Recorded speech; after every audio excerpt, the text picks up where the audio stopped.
Tapi oke lah. Yang pertama kita asumsi kalau benar, tetapi butuh apa benar seperti dulu itu ya, banyak yang mengaku begitu, maka itu butuh kita pelan-pelan apakah dia benar Katolik. Lalu yang kedua, karena di situ tidak ditunjukkan kalau memang jujur tunjukkan bahwa karena dia bersaksi betul dia Katolik. Kan bagi Katolik tidak apa-apa. Lalu yang berikut, dia memframing bahwa Katolik itu menjelek-jelekkan Islam. Siapa? Katolik tidak pernah ada rekod banyak seperti itu.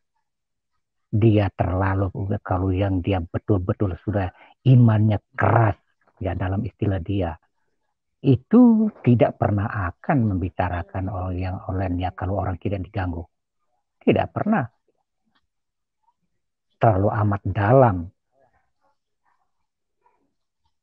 Jadi itu saya masih belum memastikan atau percaya, itu masih meragukannya. Tetapi apapun, ada satu hal yang dia katakan dengan cinta, terlalu cinta mesti diimbangkan dia benci. Justru disitulah satu kesalahan berpikir atau salah satu kesalahan memahami hukum kasih yang tertinggi, tidak ada lain. Apa artinya? Supaya tidak ada peluang untuk membenarkan kejahatan. Setitik pun. Itu dia. Dan ketika dia membuat salah sedikit pun, maka dia sadar bahwa itu salah, atau disadarkan bahwa itu salah, dia bertobat dan ada pengampunan. Tetapi ketika tidak ada hukum mutlak yang tertinggi, maka disitulah terjadi pembenaran-pembenaran akan hal-hal yang jahat. Dan itu bagi agama atau ajaran yang benar tidak pernah mengizinkan setitik noda pun dalam kebenaran itu. Harus murni. Jadi itu persoalannya. Yang ngomong cinta, mesti kalau cinta jangan cinta begini, kan akan menjadi benci-benci.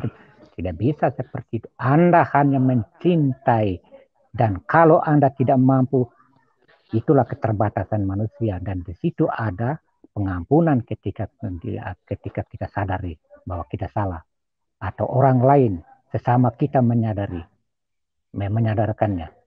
Dan disitulah persoalannya. Jadi ini sebenarnya sekedar bermain logika yang sepertinya logika itu yang sudah tersimpan di otaknya sebenarnya. Ini kalau menurut saya ya, dari apa yang disampaikannya itu. Ya, itu barangkali saya komentari. Terima kasih. Ya, baik. Saya berikan lagi kepada Paman Yusuf. Mungkin ada yang mau disampaikan, bisa berupa nasihat, bisa berupa anjuran juga kepada umat yang akhir-akhir ini mudah goyah juga dengan pemberitaan bohong dari orang-orang yang mengaku mantan Katolik ini. Silakan Paman Yusuf. Oke, terima kasih Bang ya. Ya, sedikit saja yang bisa saya sharekan tentang apa ya, tentang hal-hal seperti ini. Bisa didengar? Halo? Halo? Ya, Suaranya ya, sepertinya pelan ya. Lanjut, Paman. ya, agak keras sedikit Paman. Oh, Silakan, silakan. ya. Ya.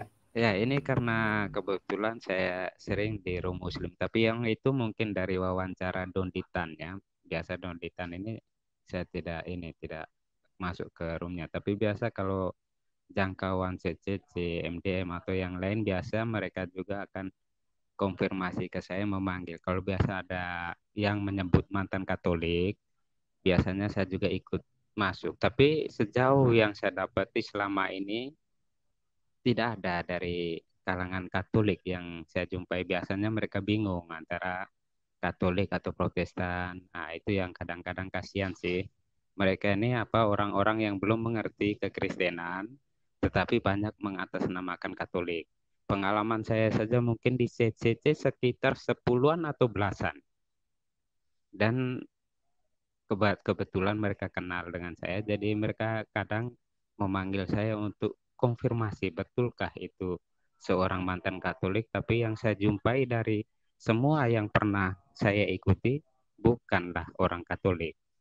Biasanya Protestan, tapi dia nggak ngerti antara Katolik atau Protestan itu beda. Kasihan sekali, Protestannya pun mungkin minim sekali, masih pengetahuannya pun masih kurang, sehingga dia nggak tahu membedakan itu. Ada juga yang coba macam mau murtad, yang coba ini ya coba untuk diskusi biasa itu ada ini. Tetapi ada satu poin yang sering saya katakan kepada mereka. Sebenarnya Katolik ini mempunyai nilai jual yang tinggi ya dari peristiwa-peristiwa ini. Karena apa? Karena ketika dengan ketidaktahuannya tentang Katolik dan mengatasnamakan Katolik, itu kan berarti dalam benaknya Katolik ini hebat. Itu saya sering gurau atau apa sering bercanda dengan orang-orang Muslim tentang itu. Karena saya juga bukan mau mengadili sebenarnya di sana, hanya karena dipanggil untuk memastikan apakah betul mereka ini mantan Katolik atau bukan. Sejauh yang di ranah CCC atau sum-sum Muslim yang saya jangkau, biasa kalau dipanggil tentang itu, saya tahu sudah beberapa ya, itu memang bukan Katolik, tetapi karena ketidaktahuannya ya kita maklumi aja. Hanya sayangnya mereka memberi apa ya judul itu mantan Katolik, nah, itu yang susah. Tetapi yang video ini mungkin saya lihat wawancara Donditan ini ya, mungkin saya nggak pasti tapi mungkin Donditan. Jadi kita lihat saja ketika di dunia maya ini banyak kebingungan dari umat awam Katolik seperti kita ini juga tentang hiruk pikuk informasi yang diberikan ini, ya kita lihat apakah betul mereka ini seorang Katolik. Karena Katolik itu mempunyai apa identitas yang agak jelas ya. Bahkan ada yang mengatakan apa ya mantan Katolik tapi dia tidak tahu dia itu di mana. Bahkan menyebutkan nama gerejanya saja, gereja Protestan dan Katolik dia nggak tahu itu. Gereja Evangelis apa mana ada orang Katolik mempunyai gereja namanya evangelis apa itu kan tidak banyak kan orang-orang yang tidak memahami kekristenan secara baik dan Paman Yusuf, mengatasnamakan izin Katolik saya potong ya. sedikit Paman, Ya, ya. boleh? Ya. Yang Paman sampaikan itu benar Paman. Mereka itu semua juga benar. Dulunya Katolik, dulunya tahun berapa abad 16 Paman. Itu yang dimaksud Martin Luther itu Paman. Oh iya. Itu Paman. Oh, Lanjut Paman. Iya itu pengalaman saya di rum-rum Muslim.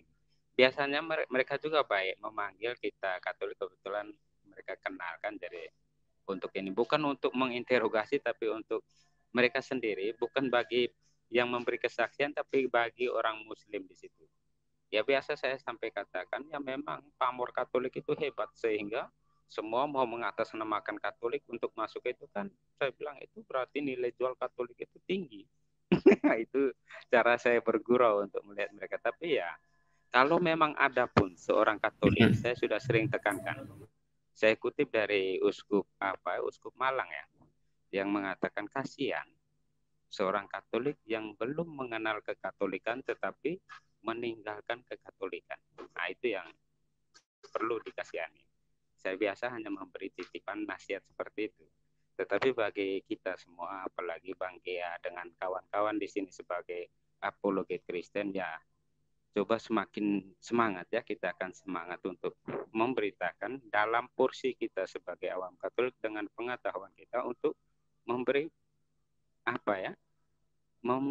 menyampaikan bahwa kekatolikan itu dalam dan luas. Saya setuju tadi dengan statement Bang Jack tentang itu ya, karena memang saya pernah ikuti waktu itu Bang Jack mempunyai pandangan-pandangan kritis yang bagus ya. Saya sendiri pun tahu dia mungkin Flores tapi nggak tahu Flores mana. Itu yang saya kata, saya setuju dan saya tertarik. Itu memang Bang Gea, Bang Jack dan Bang Seto atau yang kawan-kawan di sini mempunyai nilai mendidik yang baik bagi umat Katolik. Yang menjadi himbauan ya semoga channel ini semakin besar ya semakin memberikan inspirasi kepada umat Katolik untuk memahami imannya. Begitu saja. Tetapi kalau untuk masalah yang mereka yang mengaku-ngaku ini kan bagaimana kita mau nutupi juga. Itu yang hanya kita tahu sejauh mana pengalaman kita bahwa saya belum pernah menjumpai. Walaupun kalau ada mungkin di luar pengalaman saya. Tetapi yang saya tahu ini Kristen, bahkan dia Kristen pun kasihannya, bahkan sampai tidak bisa membedakan itu kan kasihan. Ya, seperti itu ya. Terima kasih Bang Gia dan kawan-kawan. Mungkin ada kawan lain yang mau naik, mungkin saya bisa turun ya. Terima kasih Bang Ya, Gia baik dan Paman semua. Yusuf. Ya, terima kasih Paman Yusuf. Ya, Paman Dwi, saya berikan kepada Paman Dwi. Silakan Paman. Ya, terima kasih Bro Gea. Jadi gini Bung Gea, itu yang tadi disampaikan Paman Yusuf itu sangat benar. Dan mereka semua akan, saya berkali-kali ya menyampaikan itu. Karena saya tahu persis, mereka juga bicara ke saya, Pak Dwi, saya juga dulu Katolik. Seperti itu. Tapi ketika, kalau Katolik itu kan jelas sekali ya ciri-cirinya gitu. Ciri-cirinya jelas sekali kalau dari Katolik itu kan nggak mungkin eh, apa namanya eh, samar-samar, nggak mungkin. Sangat jelas kalau benar-benar Katolik. Ya dari pertanyaan-pertanyaan kita yang mereka nggak bisa jawab, tentunya itu kan pertanyaan yang mudah. Tentunya eh, apa membuat kita paham dia dari mana kan gitu Bu. Saya tanya pertama, hal yang paling paling sederhana aja adalah kredo, satu itu. Kedua, parokinya di mana, wilayah berapa, lingkungan apa, itu. Jadi hal-hal yang paling sederhana dalam kekatolikan itu, ciri-ciri itu kan semua orang Katolik pasti tahu, karena itu umum kan, umum dalam Katolik itu umum, pertanyaan umum. Nah, ketika dia mengatakan saya dulu Katolik, tapi tidak bisa menjawab, ujung-ujungnya terbuka, Bung Gea. Iya, saya dulu Katolik, dulu Martin Luther gitu. Oh, oh alah, gitu. Jadi mereka itu mencomot ayat yang namanya ayat itu yang bunyinya begini. Cerdiklah engkau seperti ular, tulus seperti merpati. Jadi ayat ini itu akan sebuah dipegang oleh mereka untuk kamuflase gitu, Bung Gea. Pada kenyataannya mereka sebenarnya berdusta karena tidak berani menyebutkan jati diri sebenarnya. Denominasi apa itu nggak berani.